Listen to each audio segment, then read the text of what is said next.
sa exposure natin. World Risk Report. Pilipinas, Indonesia, India, Colombia. So, inangunguna po tayo. 46.91. Isa po ito sa mga ranking na sana ay maipamana natin sa iba. Sana mabit tayo ng iba. Sana change, no, yung ating pagbabago ng klima. No? So, ito po ang mga epekto niya, yung mas malalakas na mga storms, na bagyo, mas mainit na tag-init, mas yung sea level rise po ay nararanasan na natin. Ito pong tawag sa sea level rise ay yung hindi siya agad-agad napapansin. Kasi slow onset, paunti-unti. Hanggang mamalayan mo na lang, maliban po doon sa sitwasyon na narinig ko kanina, yung dredging, tumataas na yung level ng dagat, kasama pa po dyan yung sea level rise. So pag pinagsama-sama mo, sea level rise dahil sa climate change, tapos sea level rise pa doon sa issue na kinakaharap nyo, ano na lang po tayo? May mga nawawala na po tayong species dahil sa init ng panahon, yung not enough food, may kinalaman po yan sa mga ani at huli na isda ng ating mga magsasaka. No? Dahil nga umiinit ang dagat, pati yung pag-aanak ng mga isda natin ay naapektuhan dahil po yung coral bleaching natin, ganyan.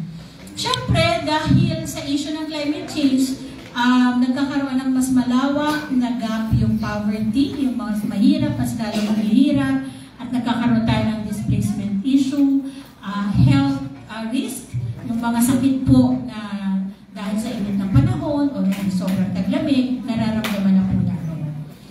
So, ayon po sa pag-aaral, malaking bahagi ng mga Pilipino ay nararamdaman na ang climate change.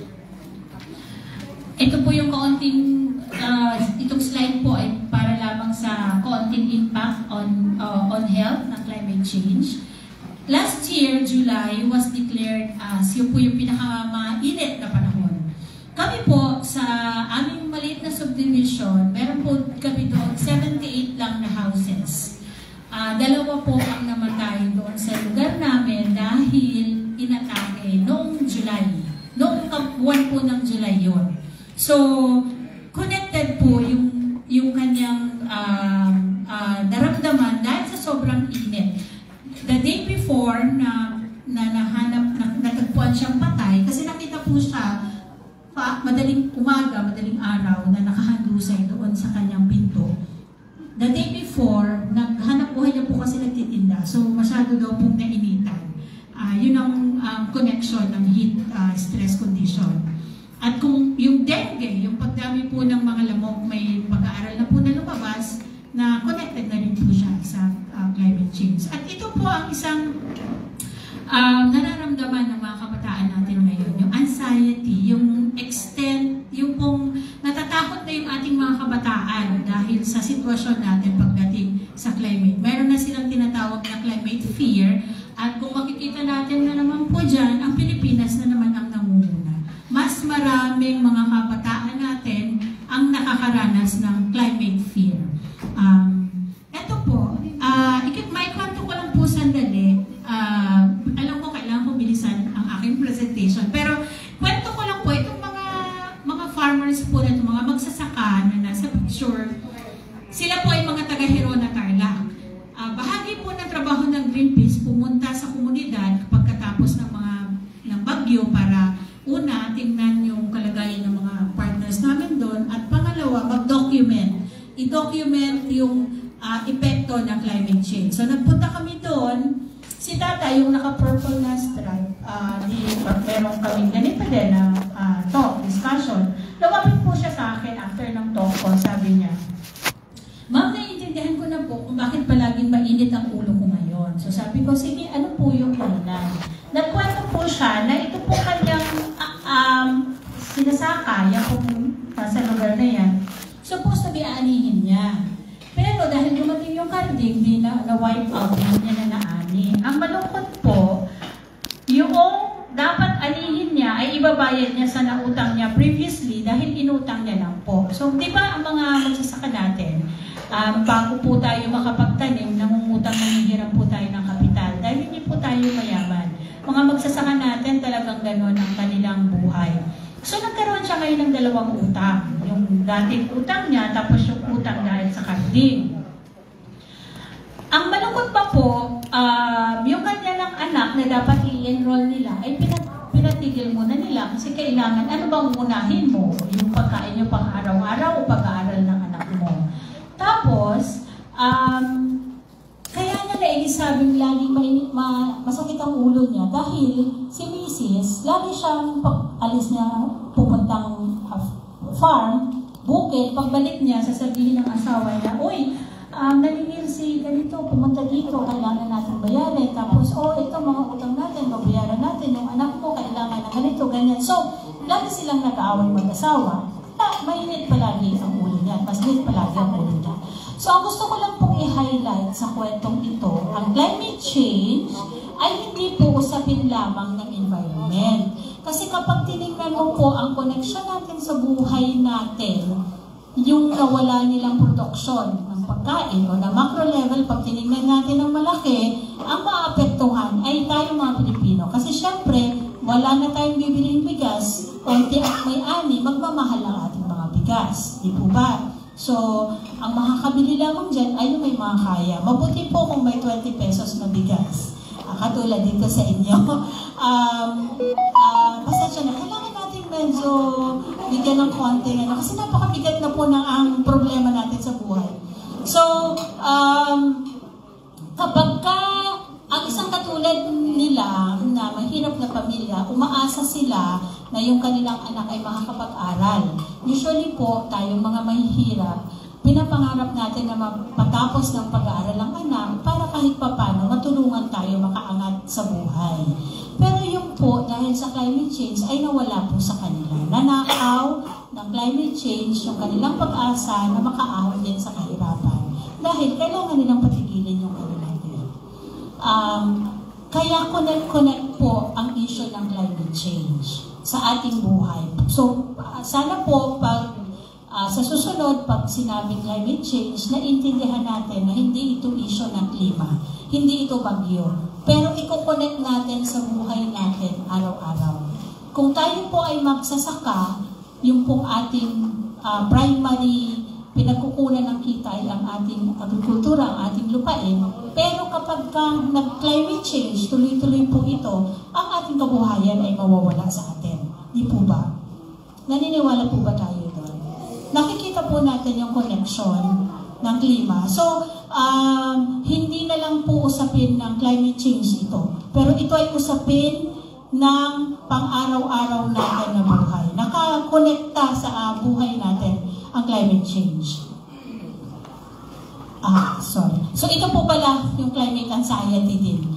Isa pa to sa mga study, sa mga pag-aaral, na dito sa Pilipinas, 92% naniniwala na nakakatakot na daw ang future. 92% ng mga kabataan natin. At sabi nila, 68% ng mga kabataan natin, government is failing young people on climate action. So, ano ba failing? Yung action na dapat ginagawa ng gobyerno ay hindi ginagawa ng gobyerno para maprotektahan ang ating mga kabataan. So, naniniwala sila na kailangang may mas gawin ang ating pamahalaan pagdating sa climate change. Pero alam po ba natin kung ano yung dahilan bakit po tayo may climate change? Pwede pong pwede po ako magtanong kung ano po ang tingin natin, ano ang dahilan ng climate change. Ayan, yes ma'am. Ayan, may first honor tayo. Ito na. Hello. Magkakaroon mo ng pagkakabutas ng ozone layer dahil sa pollution.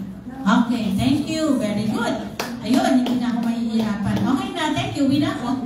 Sige, thank you ma'am. Tama po yun. Meron pa pong gusto magdagdag? Overpopulation. Wala? Overpopulation din. Pwede. Sige. So, tama po kayo ma'am, tama din po kayo. Dahil ang climate change ay dahil sa ating mga tao din. Tayo ang may yung ating human action, yung anthropogenic. Ang climate change ay na anthropogenic ay dahil din po sa ating mga tao. Dahil tama po kayo, dahil ang dami-dami na po nating tao.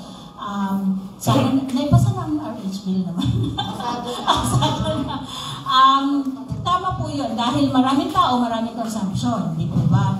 At tama po kayo na napuputas yung ating ozone layer. So, ang nagdadala po ng climate change, pag tinignan natin ang mas malalim, ay yung greenhouse gas emission. Yung po mga carbon na nagmumula sa paggamit natin ng ating mga sasakyan, fossil fuel. Kami po, nakapunta kami rito, gumamit kami ng sasakyan, gumamit kami ng gasolina. So, in effect, nakakatulong kami sa greenhouse gas emission. Totoo po yan. Pero, meron pong injustice dyan. Primarily, the cause of climate change is the burning of fossil fuel na ginagawa nating mga tao. Lahat po tayo, wala pong exemption doon. Pero, ito po ang injustice. May mga kumpanya na naman, may mga kumpanya, malalaking kumpanya, ang kumikita dahil po sa kanilang negosyo, dahil sa kanilang model, fossil fuel industry. 20 companies account for 1/3 of the emissions. At ito pong big oil na to, ito po big oil. Sila lang yung nangunguna, 5 sila. Pero maliban sa kanila, meron pa po mga malalaking oil companies. So, ito po yung Exxon, yung Shell, Chevron, Total Energies, at saka BP. Ang tawag po sa kanila ay big oil. Ang kanila pong pinagsama-samang profit, kita noong 2022 ay $200 billion. Okay. So, may kasalanan po ba tayo? Opo, meron. Kasi ginagamit natin ang gasolina.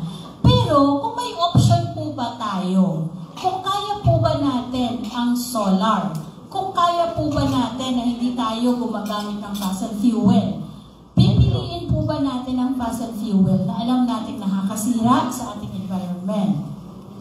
Sige, syempre hindi. Pero wala po tayong option dahil ito po yung present na yon. At ang issue pa po dyan,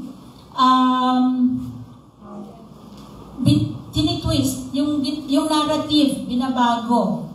Ang sinasabi, noon, may climate deniers. Hindi naman totoo ang climate change. Sinasabi lang yan ng mga environmental groups na may climate change dahil kailangan nila ng pondo sa kanilang kampanya. O kaya, ito pong may mga greenwashing pong tinatawag. Yung, kunyari, ako isang kumpanya, magpapatree planting ako para medyo gwapo ang aking itsura sa community, mag-i-scholar ako ng mga kabataan. Pero, yung aking business na alam kong nakakasira ng kalikasan, tinutuloy-tuloy ko pa rin. So, ang mga malalaking profit na nagmumula sa oil and gas majors ay tayo po ang nagdaranas. Tayo po ang nahihirapan, tayo ang nagdaranas, sila ang kumikita. Ang malungkot po nito, alam nila na nakakasira ang kanilang current business model. Yung fossil fuel industry, alam po nila yan. Well, unang-una, yung sabi ni Eunice Newton Foote noong 1856, kapag may carbon tayo, dioxide, ay iinit ang ating mundo, pero hindi natin pinakinggan yon. Half a century. Ito po yung nasa slide, 1959, alam na po nila, sinabi na sa kanila, kung gaano nakakasira ng environment ang kanilang negosyo. Pero hindi po yan pinakinggan, bagkos may mga client dinideny nila yung climate change at may mga ginagawa sila para malayo ang issue sa kanila. So, noong 2015, Ang Greenpeace, kasama po yung mga ibang mga NGO, mga community, katulad po natin, naghain po ng isang petisyon sa Commission on Human Rights. Ang sabi po sa petisyon na yun, aralin ang human rights violations na nangyayari sa climate change dahil sa negosyo ng mga oil companies. No? Sabi po ni National Commission on Human Rights, totoo na ang climate change ay cause ng human activity at ito ay nakaka-pose ng nagbibigay ng danger or ano yung term? Nagkakaroon ng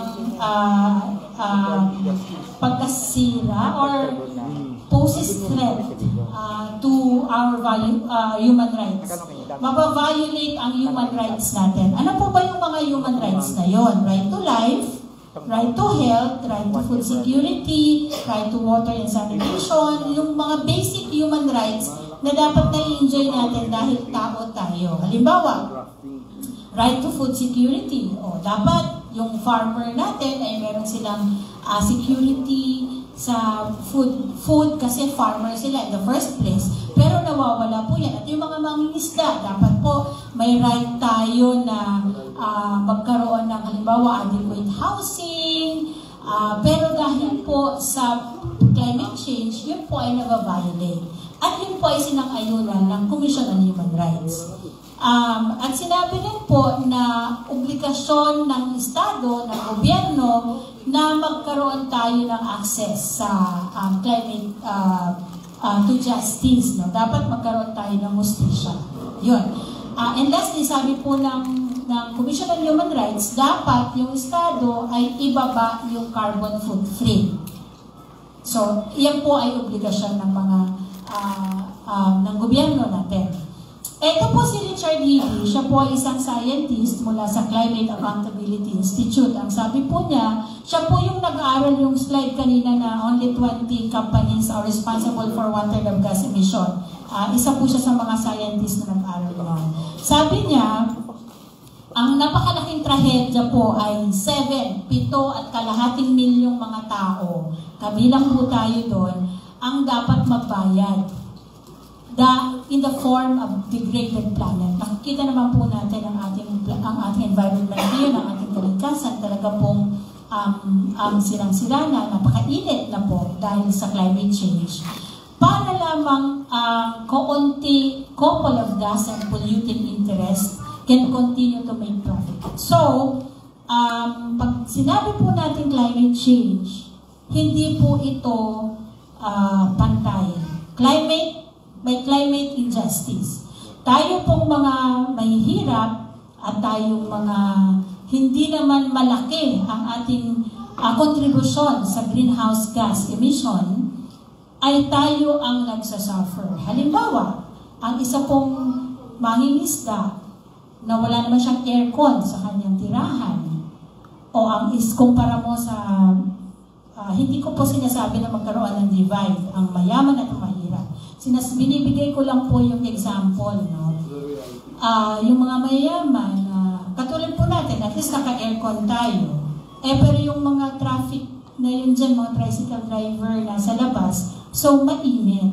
So, yung mga mahihirap na konti ang ginagamit na krudo. Kasi po, lahat ng electric natin, ang aircon, gumagamit po yan ng krudo. So, ang naghihirap at nakakaramdam, sino ba ang nadi-displace kapag may bagyo, may baha? Di po ba mga mahihirap? Sino ang napupunta sa evacuation center? Siyempre po yung mga nakatira doon sa mga coastal areas. Pero hindi po sila, hindi po tayo yung may malaking kontribusyon para magkaroon ng malaking emission, greenhouse gas emission. Actually, ang Pilipinas po ay hindi pa ganoon kalaki ang greenhouse gas emission. May taga-climate change commission dito dati. Baka i-correct ako ni Sir Alex. Pero hindi po ganoon kalaki ang kontribusyon ng Pilipinas sa greenhouse gas emission. Pero tayo po ang mga nangunguna, isa sa mga nangungunang bansa na nakakaranas ng pinakamatinding danyos pagdating ng climate change. Okay. So nasusundan po ba natin? So climate change, paghihirap ng mga mahirap na hindi naman malaki ang contribution sa climate change dahil sa greenhouse gas emission, pero siya yung nakakaranas ng mas matinding paghihirap. Ang tawag po natin dyan ay climate injustice. Kaya dapat ipaglaban natin na magkaroon tayo ng climate justice. Dahil climate change ay hindi lang usapin ng environment, ng klima, ito ay usapin ng ating kabuhayan. Usapin ng bahay natin, at ang malungkot pa po, may mga namamatay ng dahil sa bagyo, di ba? Hindi na lang po ganun ang mga bagyo ngayon, nakakamatay na po siya. Pero, nasaan na po ba tayo? Ano nang nangyayari sa ating mundo ngayon? Yung fossil fuel investments, yung mga malalaking kumpanyang nagbibigay ng investment sa industriya nila ay hindi po nag-i-slow down, hindi bumababa, tuloy-tuloy pa rin po.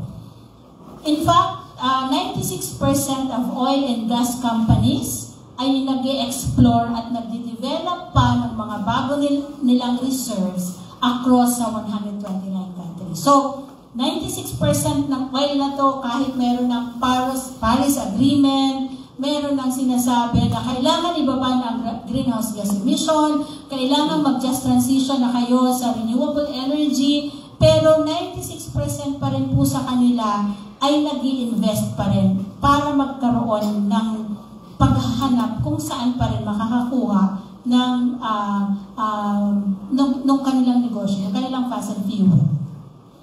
80% ng global emissions mula nung nagkaroon ng usapin tungkol po sa Paris Agreement,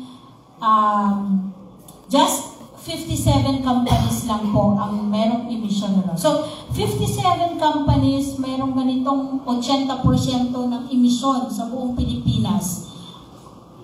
Ganon po sila kaliit lamang, pero ganito tayo kalaki na nagkakaroon ng nakakaramdam ng impact ng climate change. So, ito naman po yung projection. Ito po yung mangyayari sa Pilipinas kapag wala po tayong ginawa, wala pong gobyerno, hindi po nag-aksyon ng ating gobyerno at nagkaroon ng mga batas para talaga magkaroon ng action ang climate change. Mas lalo pa pong tataas ang temperatura, mas lalo pang iinit. Tataas din po yung dalas at lakas ng mga bagyo, yung mga precipitation variability and extremes with associated flooding, landslides, and drying conditions, tuloy-tuloy. Yung sea level rise, tuloy po yan. 3% ng ating gross domestic product, o yung ating income ay mawawala. At syempre, ito po ay isang issue na malapit sa inyo dahil kayo po ay nakatira dito sa coastal areas. Dahil alam naman po natin na ang sea level rise ay magiging principal driver po yan ng economic losses. Mawawalan yung ating ekonomiya. Dahil pag nag-sea level rise, syempre, ang tatamaan po yung mga nakatira sa coastal areas at yung mga ang hanap buhay ay nangingisda. Madi-displace po yung mga kasama natin nakatira dyan sa lugar na yan. So, ito po ang sinasabi ng Intergovernmental Panel on Climate Change. Sila po ay isang grupo ng mga scientists mula sa iba't ibang parte ng mundo. Sabi niya, tumitindi po ang climate change. Pero, meron po tayong mga tools na pwedeng gawin para mapigilan po yun. No? May mga pag-aaral, may mga batas, may mga... Kumbaga, merong solusyon. Ang kailangan lamang po ay gawin natin yung solusyon na yun. Sabi nila, kung gaano man katindi ang ating climate change na mangyayari at mararanasan ng ating mga future generations, ay nakadepende po yan sa choices na gagawin natin ngayon. Okay? So, ako po, I am a mother of two. I am working with Greenpeace. I know that. Kasi, sinisweldohan naman po ako, kaya ginagawa ko to. Pero, maliban po sa ginagawa ko to, naniniwala po talaga ako, personally, na kailangan may gawin tayo. Ito po ay hindi para sa akin, kundi para sa aking anak at sa future po ng aking magiging apo. Magkakaroon na po ako ng apo very soon. At yung anak ko po ay 14 years old. So alam niyo naman po, pag mga dalaginding, very, very sweet. So pag tinitingnan ko siya, at saka yung anak ko na magkakaanak na, parang natatakot din ako sa future nila. So parang totoo po yung climate anxiety. Alam ko po na mahirap yung laban, pero katulad po ninyo sa laban na ginagawa ninyo, naniniwala po ako na hindi ako kailangan umupo. Kailangan may gawin ako. Kasi kung hindi man ako, kayo, manalo, pwede kong tingnan yung aking apo at sasabihin ko sa kanya, anak, apo, may ginawa ako para sa'yo. Pasensya na at hindi tayo nanalo. Pero, masasabi ko sa kanya na I did something for your future. May ginawa ako para sa iyong future. At alam ko yun din po yung ginagawa ninyo dahil patuloy niyo pong nilalabanan ng sistema. Okay, so pasok na po tayo dito sa parang intro ko na rin sa susunod na magsasalita. So ano po ba yung mga tools? Bakit kailangan magkaroon tayo ng batas? Bakit kailangan i-push natin yung Climate Accountability Bill? Kasi kung wala pong batas, hindi mababago ang sistema. Mahihirapan tayong baguhin ang sistema. Oo, may magagawa ka para sa sarili mo, titigilan mo yung paggamit mo ng single-use plastic, hindi ka na masyadong bibili ng mga gamit na hindi mo kailangan kasi kapag panay ang bili po natin sa mga gamit na hindi kailangan, ibig sabihin nakakatulong tayo sa consumption at nakakadagdag pa po yan sa greenhouse gas emission. So, pag hindi po natin kailangan, huwag natin masyadong bilhin. Subukan po natin yon. Subukan din po natin na huwag mag-plastic. Subukan po natin tulungan ang local industry para hindi na tayo gumagamit ng transportation. So marami po tayong mga bagay na personally magagawa natin. Pero hinihiling ko din po sana na tulungan din po natin na magkaroon ng mas malaking pagbabago sa sistema. Meron na po mga batas ngayon na sinusubukan na nakasalang sa mga iba't ibang bansa. Ito po yung climate accountability. Bakit na po ba may climate accountability? Dahil ang climate change nangyayari dahil sa mga malalaking korporasyon na siya yung kumikita. Okay? So ang tawag po natin doon ay corporate accountability sa klima. So climate accountability. Okay? Yun po yung bakit climate accountability? Dahil hindi tayo, although tayo ay bahagi ng paggamit ng gas, pero hindi tayo ang kumikita at kung may option tayo, hindi natin gagamitin yon. Pero sila na may option, kasi may pera sila, kung gugustuhin nila na mag-invest sa mga renewable energy, ay magagawa nila. Pero sinasabi nila, mahirap ang pag-transition sa renewable energy. Hindi po totoo yun. Kasi may mga pag-aaral na kung susuportahan ng gobyerno at ng mga malalaking korporasyon, makakapunta po tayo doon.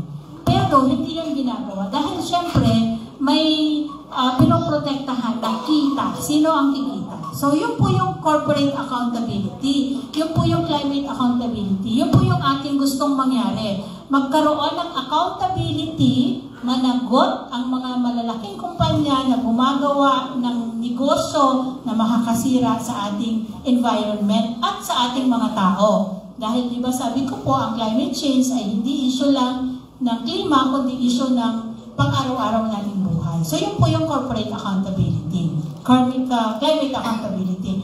Meron na pong 4 ngayon na batas na sinusubukang isulong sa Vermont, sa New York, saka sa California. Yun po yung ang tawag po dito ay Superfund, Climate Superfund Act.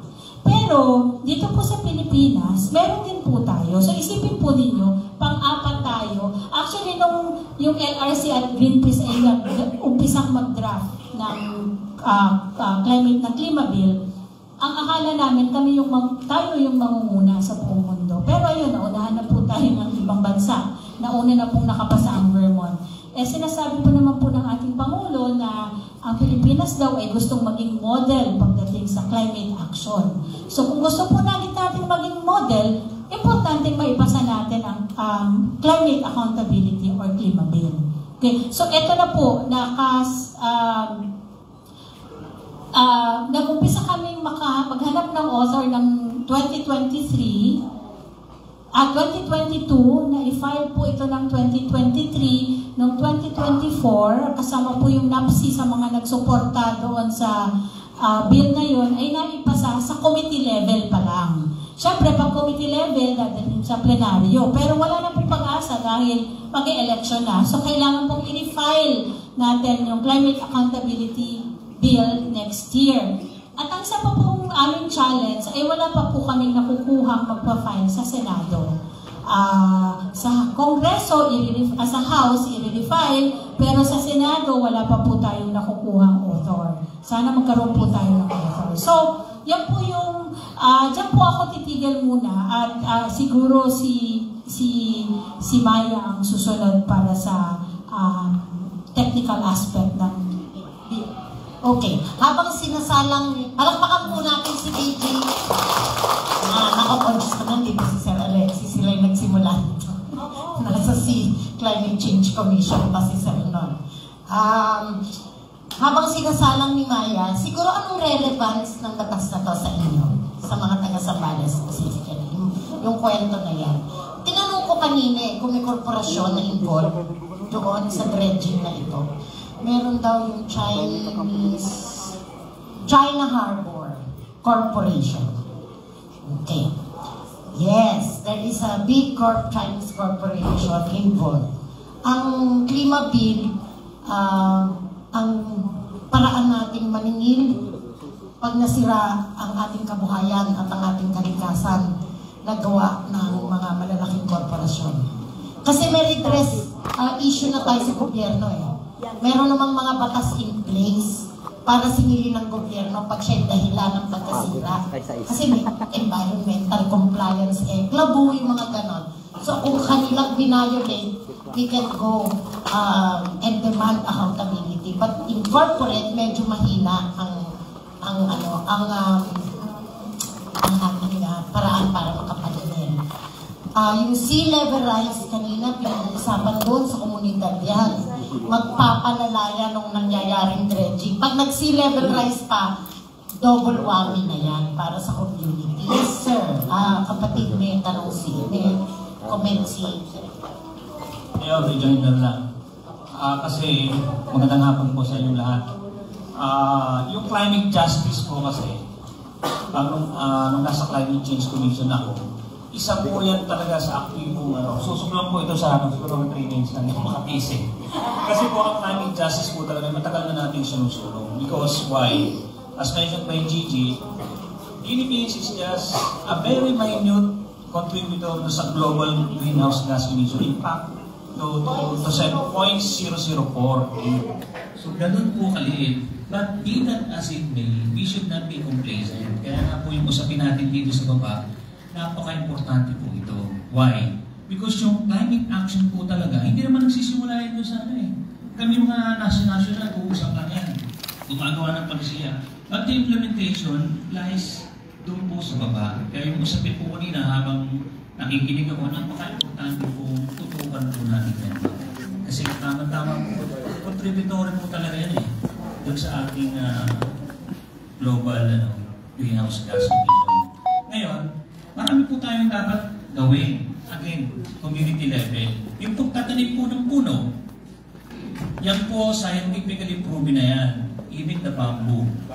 Yung carbon So, napakarami po natin pwedeng gawin bilang individual. At yung po usapin ng climate justice na inilaban natin ng 10 taon ay nagkaroon na po ng outcome. Last year po sa Azerbaijan, medyo madugo na itong usapin, too technical, na i-push po ng Philippines as bilang member country doon sa international forum yung pag-set up ng loss and damage. Medyo technical na po ito, pero po itong loss and damage, ito po yung sinasabi ni Gigi na kino-comply, nire-request namin itong mga developed countries na magbigay kayo, mag-set up kayo, mag-ambag kayo doon sa loss and damage fund para mapondohan po yung mga developing countries such as the Philippines na kaunti lang yung inaambag sa greenhouse gas emission, pero tayo po yung directly impacted by climate change. So yung loss and damage fund po, pag meron kayong pagkakataon, basahin nyo lang po yan.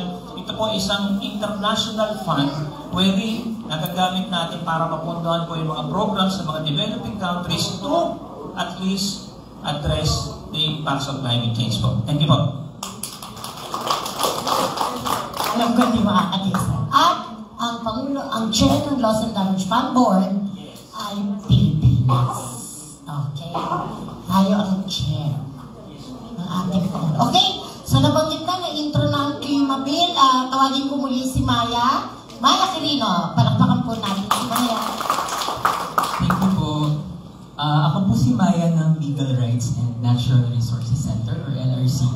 Kami po ay pangunahing trabaho namin magbigay po ng libreng legal, serbisyong legal sa mga communities. Pero ang concentration po namin indigenous peoples.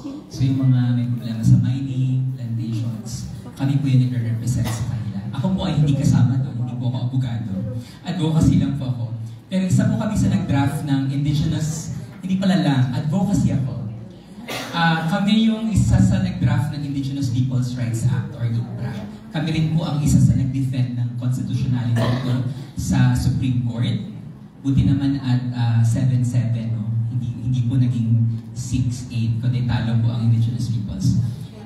Ang aking pong presentation ay bahagya pong napag-usapan na ni Sir yung loss and damage, pagkawala at pinsala, at ano ang kinalaman ng Climate Accountability Bill dito. So siguro, bago po ako tumungo sa meat ng aking presentation, yung konsepto lang po ng loss and damage. So sa climate change, meron po tayong tinatawag na climate adaptation. Ito po yung mga hakbang para po makapag-prepare tayo sa climate crisis. So kunwari po yung dinidevelop na drought-resistant rice varieties. Kung grabe yung baha, pero yung rice mo, kaya niya yung baha na yun, magsusurvive siya. Although GMO po kasi yun, no? So meron din tayong usapin doon.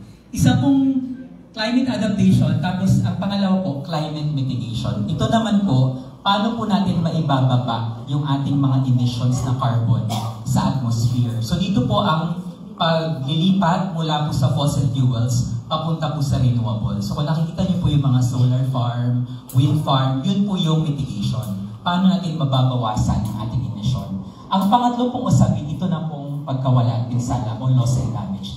Kasi sabi po ng mga scientifico, ang kanilang prediction, meron po talagang mga mangyayaring climate impacts na kahit anong gawin nating adaptation, kahit anong gawin nating pag-prepare, mangyayari po siya at mangyayari. May iba pong mga bansa gaya po ng Maldives, Kiribati, etc. Ang sabi po sa science, lulubog po talaga sila. At actually sa Philippines, ang Tacloban po, ang projection sa kanya, dahil ang flat niya, tapos parang cove po kasi siya, no? Talagang lulubog din po ang Tacloban. At nakita po natin yung sa Yolanda na pag may storm surge, matatabunan siya, makakain po ang maraming communities. So mahalaga po ang usapin ng loss and damage kasi kagaya po ng nasabi ni VG, ang Pilipinas napaka-vulnerable natin sa climate crisis. At mayroon po mga impacts na kahit anong gawin natin, talagang maapektuhan na po tayo. So, kaya po kailangan natin ng Climate Accountability Bill. Ano yung kanilang kinalaman? Ayan. So, ayun, ako mag-present ng mga fossil fuel companies. Nawala po siya. Wait lang po ha. Ito. Okay. Bumalik. So, define, ito po yung kaninang definition na binigay ko sa inyo. Loss and damage, mga negatibong epekto ng nagbabagong klima na mangyayari kahit na o dahil walang tugon para sa adaptation at mitigation.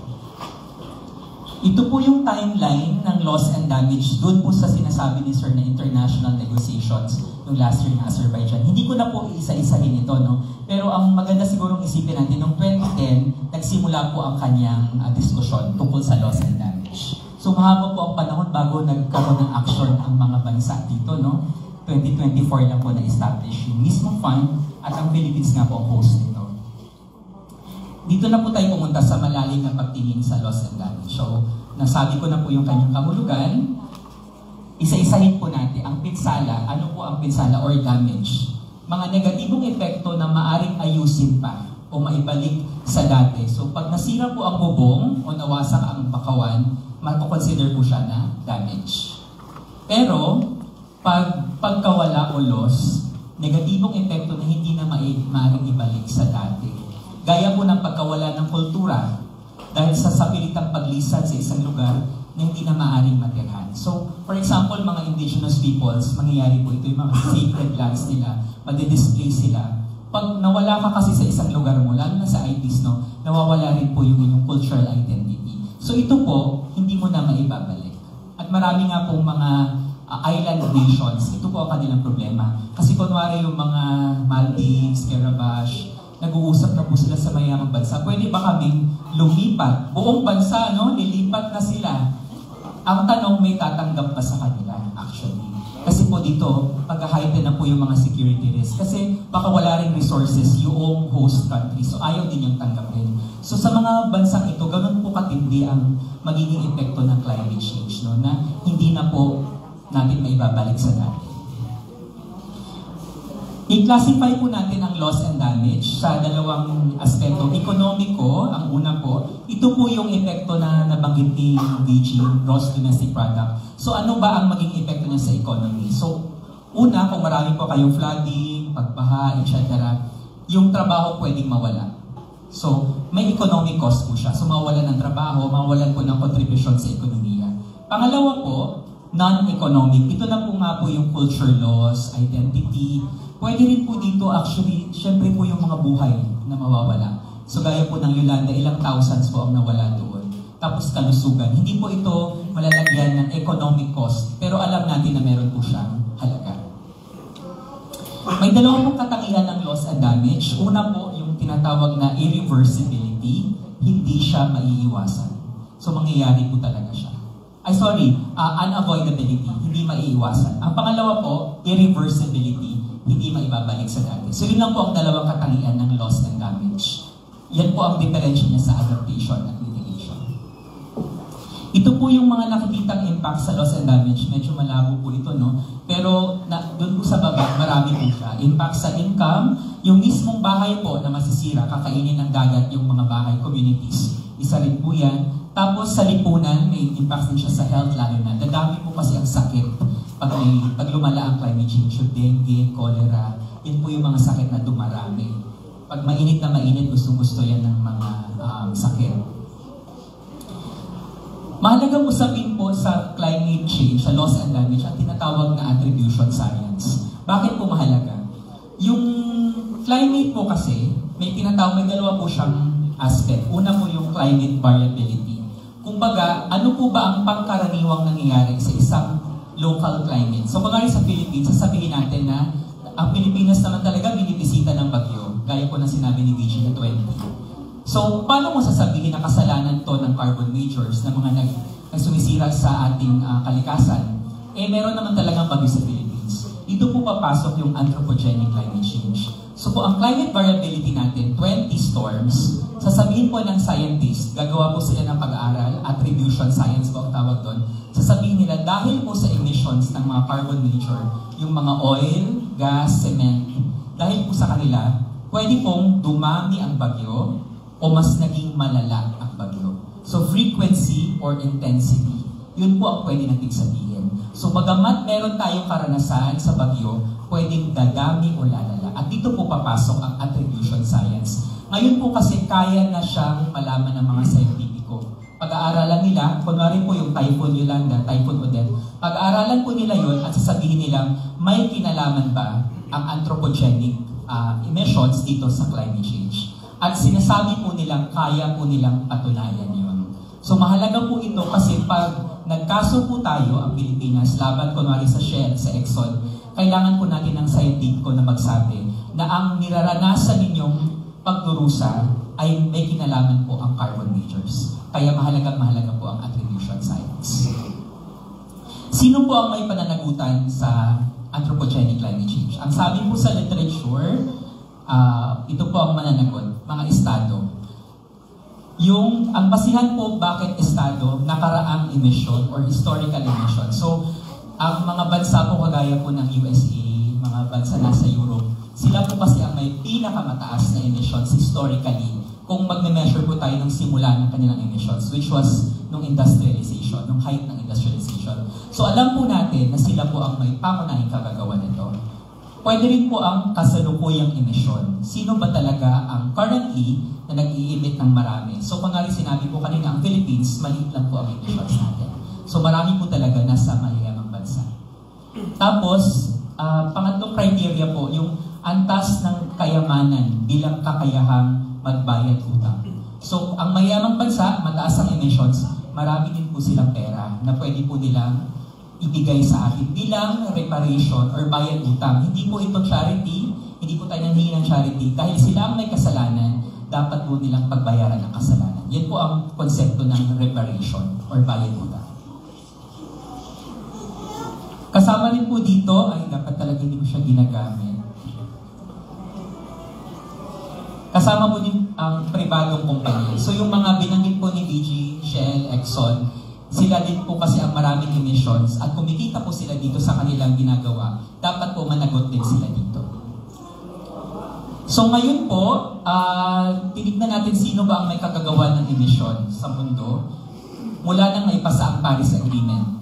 So nakita, nation states 38%, mga pribadong kumpanya 37%, investor-owned companies 25%. So sila po, mga malalaki po talagang kumpanya o malalaking bansa po ang may kasalanan. Okay, pasok na po tayo sa Climate Accountability Bill. Ano ang kinalaman ng aking presentation on loss and damage sa Climate Accountability Bill? So yung bill na to, House Bill 9609, ito po ang kanyang nilalaman. Una, may definition po siya ng loss and damage. So, hindi ko na po ito babalikan na pag-usapan na po natin. Tapos yung dalawang uri po ng impacts, economic and non-economic. Tapos yung dalawang katangian, okay, tapos na rin po yun. So ang basihan po ng climate accountability, ito po yung mga legal principles niya. So ang precautionary principle, polluter pays principle, at ang konsepto po ng ecocide. Yung ecocide po napaka-exciting. Malalaman natin siya kung bakit. Yung polluter pays principle, ang ibig kong sabihin, kung sino po ang may kagagawan ng pollution, carbon emissions, siya po ang dapat magbayad. So dapat mga companies po ang magbayad, ang pagmultahin. Hindi po dapat ang mga taxpayer ang nagbabayad. Di ba po sa kuryente, yung mga leakage, ang actually nagbabayad na tayo eh. Hindi yung, di ba, systems law siya. So ang prinsipyo pong yan, hindi siya polluter pays principle. Dapat, kung sino ang may kagagawan, siya dapat ang magbayad. So, dito po sa klima, yun po ang ating gagamitin. Hindi po yung kagaya ng systems laws. No? Ito po ang usapin ng ecocide. Ang ecocide po, familiar po tayo sa ICC ngayon, no? Dahil sikat po na issue ng International Criminal Court. So, sa ICC po, sa Rome Statute, merong 4 na international crimes. So, yung crimes against humanity, genocide, aggression, tsaka war. Ang panglima po na suggestion na isama sa Rome Statute ay ecocide. Ano po ang ecocide? Unlawful or wanton acts committed with the knowledge that there is a substantial likelihood of severe and either widespread or long-term damage to the environment being caused by those acts. So kino-consider na po, no, kagaya ng genocide, crimes against humanity, na pag meron kang krimeng napakalubha sa kalikasan, i-consider siya na ecocide. So, ang climate change, ecocide ba siya? Ecocide siya kasi unlawful, wanton, tapos alam mong pag nag-emit ka, makakasira ka sa kalikasan. Therefore, guilty ka of ecocide. Yun po ang magandang development ngayon sa Rome Statute. Parang gusto niyo ng mga kaso talaga sa ICC. Yung prinsipyo po ng ecocide, ito pong tinatawag na mens rea index. Sa ano po kasi sa justice system, merong mens rea. Ano ba yung dito sa ecocide? Ang sabi, pag may alam ka na posible kang makasira sa kalikasan, pwede ka ng kriminal. Hindi yung may intention kang manira. Kunwari ako tao, intention kong sirain ng kalikasan. saka mo lang ako pwedeng kasuhan, hindi po ba? Sa ecocide po hindi. Pwedeng, alam ko na pwedeng may masamang mangyari dahil sa ginagawa kong operasyon, pwede na ako kasuhan. Kahit na wala akong intensyon na sirain ang mundo, hindi na siya kailangan. Ang kailangan lang po ay meron kang pwedeng alam na makakasira siya. So likelihood of the harm, yun po ang maganda sa ecocide. Kaya sana po i-adapt siya ng ICC, itong ating ecocide. Is it a woke culture? Ano po? Is it a woke culture? Sorry? Woke culture. Woke culture? Ano po yan? Anyway, Ay, alam ko po yung woke culture, pero paano pong kinalaman sa ecocide? Okay. Yung precautionary principle po, ang maganda po dito, sa Rio Declaration po siya nung nag-conference po sa Brazil, no? Ang sabi po niya, kung saan may banta po ng panganib, hindi kailangan na yung may kasiguraduhang scientifico para wala kang gawing hakbang. So kunwari sasabihin ng mga tao, hindi pa naman tayo sure talaga na makakasira ang ating operations as a carbon nature. Sabi ng Rio Declaration, hindi. Pag meron kang konting likelihood, o may alam ka na pwede, kahit na hindi pa siya proven with scientific certainty, huwag mo na rin gawin. Kumbaga, kung alam mo namang makakasira siya, huwag mo nang ituloy. Yun po yung precautionary principle. Na, kasi precaution, yung kumbaga, anong gagawin mong hakbang bago mo gawin ang isang bagay. Isa pa pong mahalagang probisyon ng klima, ang tinatawag natin due diligence standard of care. Ano po ang ibig sabihin nito? Essentially, gusto nating may pakisana ang mga kumpanya. Na may paki sila sa kalikasan at sa tao. Paano? Number one, inaalam nila kung ano ang posible nilang epekto sa kalikasan. So, pag carbon major ka, dapat nag-research ka. Pag nag-i-emit ba ako ng ganitong klaseng emission sa atmosphere, ano ang mangyayari sa mga bansa na nandoon ako? Dapat inaalam siya.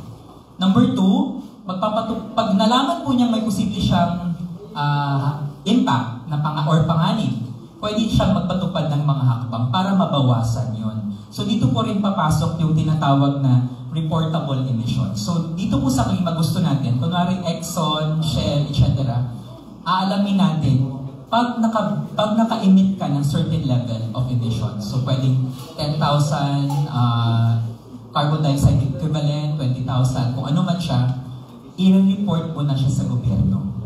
Para alam ng gobyerno, Exxon, Shell, 20,000, ganyan. Makakompute niya at malalaman po ng gobyerno natin ano ba yung contributions ng mga kumpanyang ito sa climate change. At therefore, ano ang maging epekto nito sa Pilipinas. So magkakaroon po tayo ng ganitong obligation sa mga kumpanya na i-report po nila. Ang mahalaga dito, later isasabihin ko po kung bakit mahalagang mag-report. At anong mangyayari pag lumampas ka dun sa threshold or yung report, yung percentage na dapat mo lang gawin. Na-discuss ko na po si attribution science. Ito po ang mahalaga din dito sa klima. Magkakaroon po tayo ng Climate Change Reparations Fund. Iba na po ang pangalan niya ngayon dahil sa mga mas parang hindi daw masyadong hindi masyadong mapangahas. No, parang hindi daw matakot ang mga kumpanya. Ito daw masyadong matapang. Ang gusto nila, climate, ano yun, ma'am? Clause. Climate, something. Diba? So pwede po natin ipaglaban yun. Pero doon po sa reset, clause, iba na po ang pangalan. Parang mas supporting community. Ano po ang laman ng fund? Una, itong penalties o bayad parusa. Nasabi ko po kanina, di ba? Magsiset po ng reportable thresholds. Magsiset din po tayo ng limit na ano lang ang pwedeng i-emit ng isang kumpanya. So, kunwari ang Shell, tapos sabihin natin, ikaw Shell hanggang 1 million carbon dioxide equivalent ka lang. Pag lumampas po siya, nag 1.5 siya, magbabayad po siya ng penalty, at ang penalty ngayon pupunta po dito sa pondong ito. Ang pondong ito po ay pwedeng gamitin para sa climate finance. Yung climate finance, pwede po siyang pondohan ng sinasabi ni Sir kanina, yung Fund for Responding to Loss and Damage. Ito po yung international fund. Pag nag-pledge po ang mga bansa dito, kasi ang Philippines po ang host nito, no? Yung pledge nila, pwede po tayong makahigigil sa i-pledge nila. So kunwari nagsabi po ang mga bansang ito, bibigay kami ng 10 billion para sa mga mahihirap na bansa na nag-face ng climate crisis, makikihingi po tayo doon. Pero hindi lang po tayo matitigil doon. Yung sa fund natin, pwede rin po tayo tumanggap ng endowment, grants, at donations kung sino po ang gustong tumulong sa Philippines. Iba po ito sa People's Survival Fund. No? So, meron na pong batas ang People's Survival Fund for adaptation dahil nga po naniniwala tayo na hindi tayo pwedeng mag-adapt sa mga ibang epekto ng climate change. Hiwalay po ang adaptation fund. Tapos, ang mahalaga pong provision dito, may direct access po ang mga marginalized and vulnerable sectors. Kaya actually po kami nandito ngayon sa inyong gathering. Kasi ang gusto po namin unang makinabang dito sa fund na to ay yung mga vulnerable sectors. So, fisherfolk, farmers, women, PWD, etc. So, sectoral po ang magiging itsura ng pag-access sa fund. Kasi lahat naman po maapektuhan ng climate change.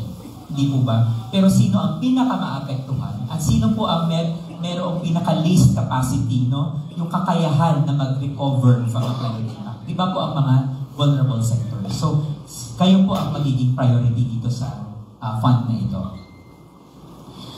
Ang ma-manage po ng pondo ay Climate Change Reparations Board. So, quasi-judicial po siya. Hindi po tayo, kung kunwari meron po tayong mga kaso, hindi po dadaan sa court systems. Quasi-judicial, meron po siyang kakayahan na mag-decide on judicial matters. Bagamat hindi po siya court. No? So, kagaya po ng Human Rights Board, di ba nag-adjudicate siya ng mga claims ng mga naapektuhan ng martial law. So, hindi na po yung dumaan sa mahabang proseso ng court. Diretso sa kanila. Although mahaba pa rin yung naging proseso, no? Kasi nagirap na po itong sa human rights violations. So, buuin po siya ng mga abogado, climate experts, saka representatives po ng civil society.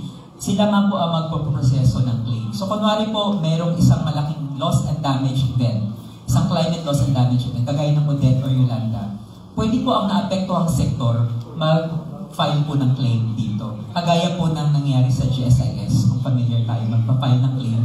Ganun po ang itsura niya para mabilis po siya. Kasi kung iba pong modalities ang gagawin natin, tatagal po ang pag-process ng claim. At ang gusto nga po namin, nakikita natin vision dito, hindi po individual ang claims. Kasi pag individual, marami po, no? At matatagal po siya. Kaya sectoral po ang claim. Tapos, syempre, paghahatian equitably kung ano po yung makukuha ng community. So, yun po yung nakikitang paraan para mabilis po natin siyang makuha.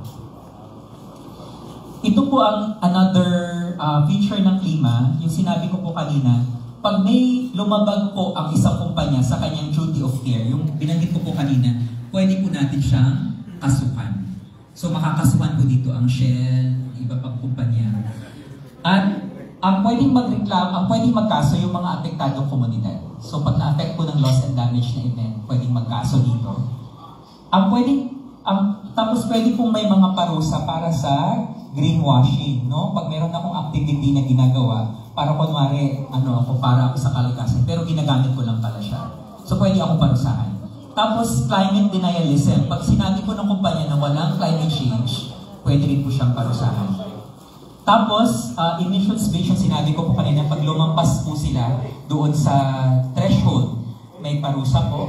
At yung slap suits bawal. Yung slap suits kagaya po ng kaso sa Greenpeace na $600 million, $660 million, napakalaki. Ang tawag po doon slap suit, no? Yung parang maggagawa-gawa ng kaso ang isang kumpanya. Usually sa mga communities ginagawa to eh. Yung tatakutin kanila, no? So yung mga slander or yung mga ganon. So, bawal po ang slap suits dito sa klima. Trumped up charges, tama. Update, nabanggit na rin po ni Ma'am BG, technical working group sa House, umusad po siya, committee level. Sa Senate nga po ang wala pang version, so for filing. Marami pong kinakausap si BG dito para mag-file. Sana mag-file po sila. Tapos nagkakampanya rin po ang NRC at Greenpeace. So gaya po nito, meron po kami mga cheerleaders. Nung nag-meeting po ang Fund for Responding to Loss and Damage, pumunta kami sa Pasay at nagtaas po sila. No? Ang tinataas nila dyan, yung mga costs ng disasters over the last 10 years. Yung Yolanda nandyan, Odette, etc. Para pakita natin na mahal actually ang disasters at kailangan natin ng pera para tugunan ito. Ayun po, dyan po nagtatapos sa akin. Thank you. Salamat, Maya. Okay, ngayon ibubukas natin ang floor para sa mga katanungan. May tanong ako. Sabay ako may tanong. Yung context ba ng greenwashing, halimbawa lang, yung sinasabi nila na for the environment yung dredging dahil sabi nila yun ay river restoration. Greenwashing yun, di ba?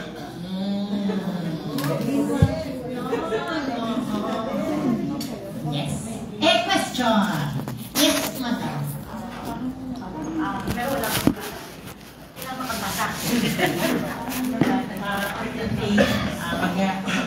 thank you sa sharing sa this input na na-share niyo sa amin. Yung kanina kasi yung one of the causes of the climate change is the fossil fuel. So, bakit doon naka-focus when there are other also like yung mga causes ng pollution like yung coal power plant, then yung mga big cement factories like the Holcim in our place, and I'm sure everywhere may Holcim, big cities, and other big plants na contributing also to pollution and environmental damage. Thank you, Ma'am.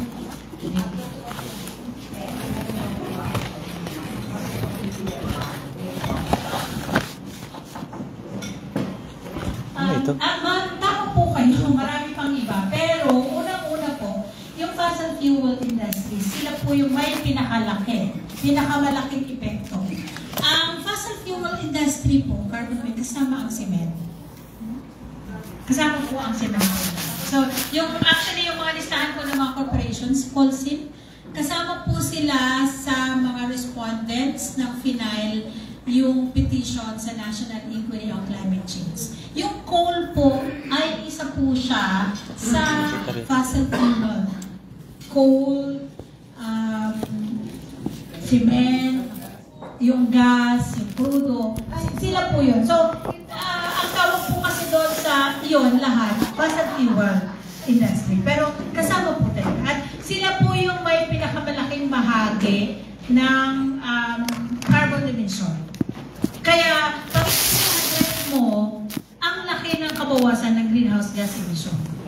Kaya po, kumbaga, doon naka-focus yung, may mga iba naman po organisasyon na iba yung trabaho, pero ang Greenpeace doon po naka-focus.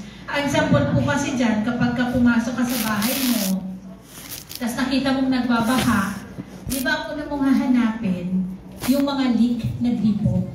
Pag tinigil mo yung leak na yun, matitigil siya. At nag-iisa ka mo i-address yung baha. Hindi mo po unahin na, alisin mo muna yung baha. Bago mo sasara yung gripo. So kami po, yung gripo, yung fossil fuel. Okay. Kasama po yung coal, yung cement.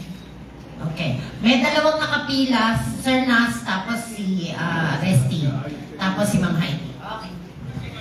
Kanina, based dun sa explanation mo dun sa greenwashing, and I agree with the CM Faith na yung seabed dredging na ginagawa ay in the name of river restoration. According to the mayor himself, si Mayor Hart, sabi niya, meron namang executive order daw, parang meron silang ginagawa. How do you tackle that situation? Executive order. So ang yun po ang kagandahan ng batas, no? Pag kunwari meron na po yung daw po kasi yan, tapos naipasa po ito, magiging ano po siya, magtatagisan silang dalawa. So sino ba ang papakinggan? So minsan, kaya po aabot sa Supreme Court, sila po ang magde-decide. Pero tayo, naniniwala po tayo, for example, na usually, ang national laws, meron silang parang, hindi superiority pero parang nananaig sila usually sa mga local. Pero kaya po umaabot talaga sa Supreme Court. So kunwari, pumasa to, tapos kakasuhan mo sila ng greenwashing base sa batas na to, pero may daw pala, doon na po, ang judge po ang mag-uusga kung sino po ang i-upload natin. So meron ka ng, ang sinasabi lang ni Maya, at least meron ka ng batas na sasandalan. Si Resty! Magandang tanghali, hindi po ako masyadong technical na tao, hapon pala. No? So napakaganda ng presentasyon na sinabi mo. Isang nakita ko doon yung kumalas na tayo sa ICC. So, sabi niya, nawala po tayo. Hindi na tayo kapag-demanda ng ecocide. Pangalawa, nabanggit mo din doon na yung mga sektor ang pwede mag-aso, magpahal ng kaso. Pero nakikita natin sa patunayan na parang nakakaina ng sektor yung magpapahal ng kaso. Tapos sinabi mo din yung mga multa, maganda, mga bayan. Pero sana nga mali ako sa sasabihin ko ngayon. Sa klase ba ng gobyerno natin pwede may pagkatiwala ko? Kaya tanong ko, sana mali po ako. Pero sa klase ba ng gobyerno tumatakbo sa atin, pwede ba natin pagkatiwala to? Kasi tila tamad na natin sa nangyayari. Yun lang po yung tanong.